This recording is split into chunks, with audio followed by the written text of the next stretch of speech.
On this series, as we explore the world of Audi electric vehicles, today there is a treat for you. The first dedicated EV platform-based Audi electric model, the Q4 e-tron.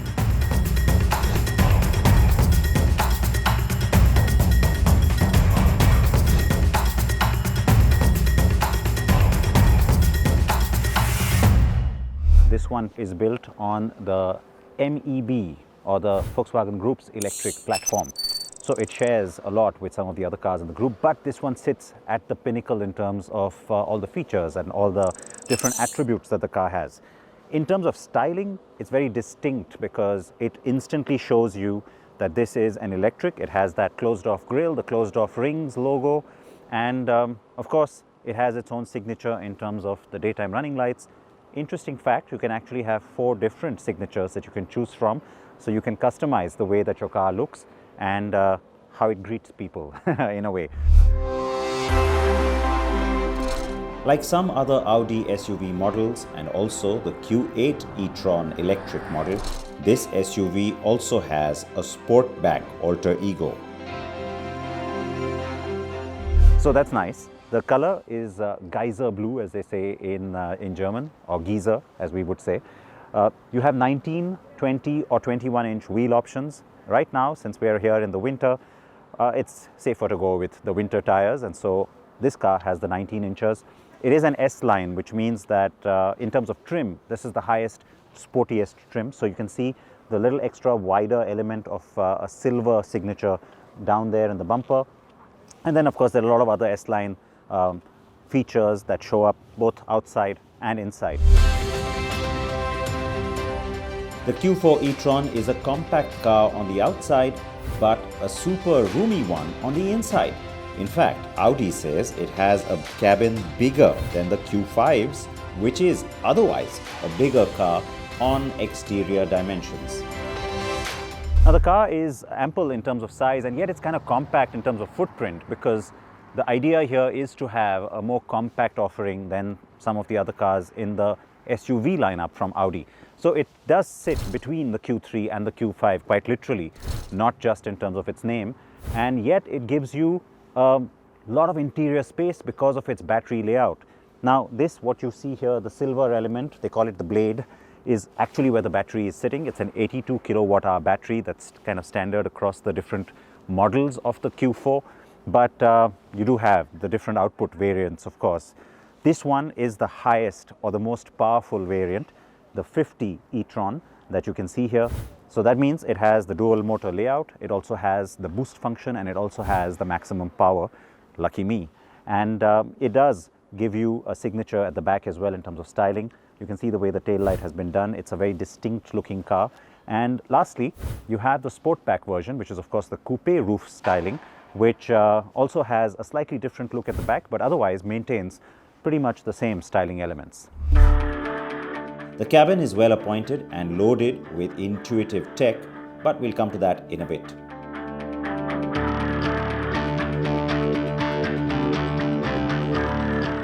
So at the lower end of the model portfolio, you do get just the rear wheel drive or the single motor versions of the Q4 e-tron, but at the higher end, you have the Quattro models, the ones that have the dual motor, and then naturally those are the ones that are also a whole lot more powerful. And of course, I have the e-tron 50, which means I'm lucky that I do get the one that sits at the very top of that model portfolio. This model gets 10 variants. That's 5 each across the SUV and Sportback body styles. Battery size varies between 55 kilowatt hour to the range-topping 82 kilowatt hour. The power output goes from 168 to 291 bhp for the standard and 335 bhp for the most powerful variant. Driving range goes from 300 to almost 600 kilometers. The smaller battery variants have rear-wheel drive, and it's the only Audi model besides the R8 V10 rear-wheel drive to get this, by the way. The higher spec variants have Quattro all-wheel drive. So naturally, with a fully loaded model, you do expect that most of the bells and whistles would be standard. It is pretty much like that on this car, and that includes not just all the creature comforts, but also a lot of safety features, also a lot of the ADAS features. Standard safety equipment includes front and rear parking sensors, an active lane departure warning system, blind spot warning, forward collision mitigation, rear collision warning, a pedestrian detection system, and multiple airbags. One of the newer things you're starting to see on a lot of new Audi models, and it will become standard at some point, I'm sure, is the augmented reality head-up display. So you're sort of seeing two layers of the information in front of you. And that's nice because what's immediate and what's required, like speed limits or the speed you're driving at, is right there in front. And then the stuff that you kind of need to look forward to in terms of, well, how far the car in front of you may be in terms of safe distance, or even an upcoming turn on the navigation. That's the stuff that shows up in the further layer. It is pretty cool, and you can get used to it really quickly. When I say you get used to it, yeah, you're getting spoiled. Because all cars don't have it, do they? The Q4 may be roomy and large on the inside, but its driving behavior is like a taut little sporty hatch.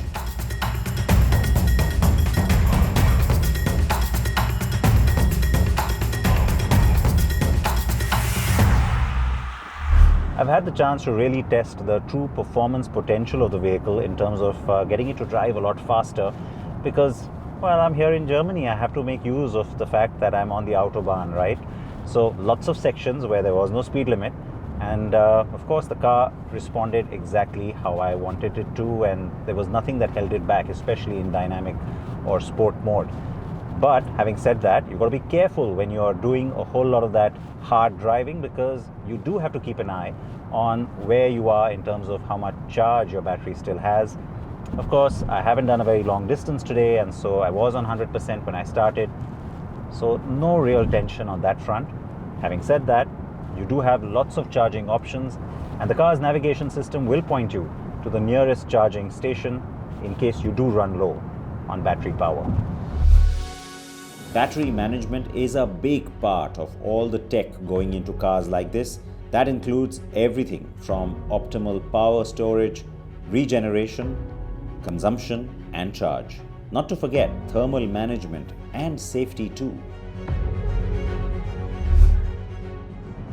Now, the thing with driving at high speeds like this, I'm cruising along at about 160 right now. It was 180 just a short while ago.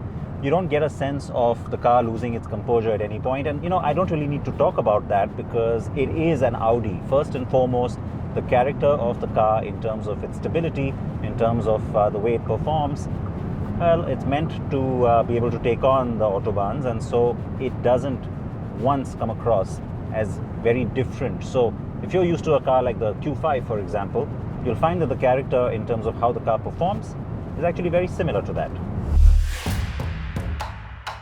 Fun car? You bet!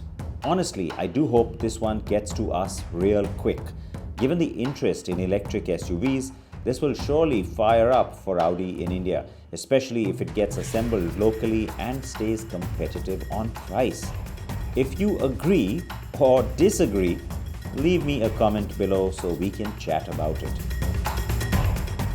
Get inside the cabin of the Q4 e-tron and you straight away get the sense of something new, because compared to the other SUVs, compared to the rest of the portfolio, this is the latest look for the interior styling. So it is new, it's updated, it's all angled towards the driver. The screen, there are two sizes available here in Europe. This is the bigger one since I have the high-end car, the top spec.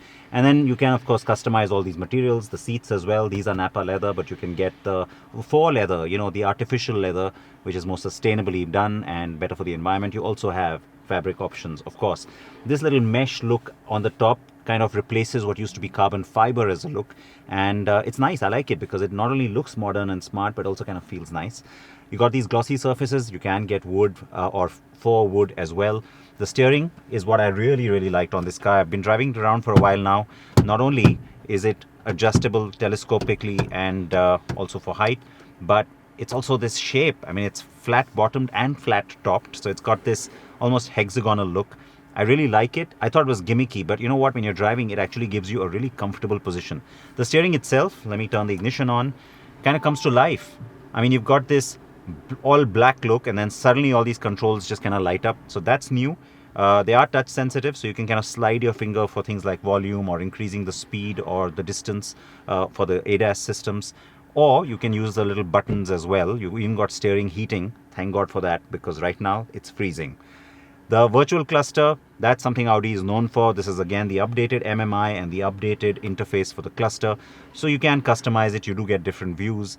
And of course, very importantly, it also gives you a sense of regeneration, and it also gives you a sense of how much range you have, how much power you still have in the battery. That's always front and center. Besides that, like I said, you can see the map. You can also get a few other things that you're used to. Now, up there is the head-up display, but it's a completely different and new system. Not only do you have the regular head-up display, but you also have the augmented reality now that's been added to it. So it gives you a two-level depth-oriented head-up display. So the immediate stuff is right in front, and then what you need in terms of a slightly later decision, like say the distance to the vehicle in front, or an upcoming navigation turn or instruction, that's going to be a little deeper down. So that's kind of cool. You don't have to take your eyes off the road at all for that. I like that. The MMI is new, like I said. This is the latest iteration. You've got this floating console, which is nice because it kind of frees up a lot of space. You get a sense of space in this cabin. A little bit of storage here. You got USB-C slots down there, charging outlet, a wireless charger here for a vertical clip for your phone to go in, the Audi phone box as they call it, and then lots of storage space. So yes, on the whole, this whole thing really works because it's modern.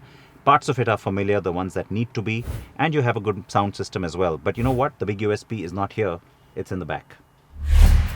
A lot, right? But I am not done.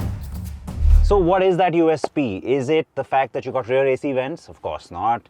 Is it the display for the air conditioning? The fact that you can change your own temperature back here? Of course not. Is it the two USB-C points down here and a power outlet? Of course not. Is it the drop-down armrest with cup holders? Man, that's new. No, it's not. So what is it? Well, it is the fact that being electric frees up tons of space, and so look at the legroom, decent on headroom as well. The sense of space back here is incredible. How incredible, you might ask? Well, guess what? I got a nice little nugget of information from the guys here at Audi that you've actually got as much legroom back here for the second row passenger as in a Q7. That's right, they've actually benchmarked it to that. So on the outside, closer to the Q3 or the Q5, on the inside, closer to the Q7 back here. That's incredible. The Q4 e-tron takes on some very formidable rivals, and so it is no surprise just how good it is. We're talking about cars like the Genesis GV60, Mercedes EQB, Tesla Model Y, Ford Mustang Mach-E, Kia EV6 and Hyundai Ioniq 5. The Q4 holds its own mainly on account of being every bit a proper Audi. Sexy, yeah. Luxurious, yeah. Powerful, yeah. Fun, oh yeah. Do you like it? Leave us a comment below and tell us just how much.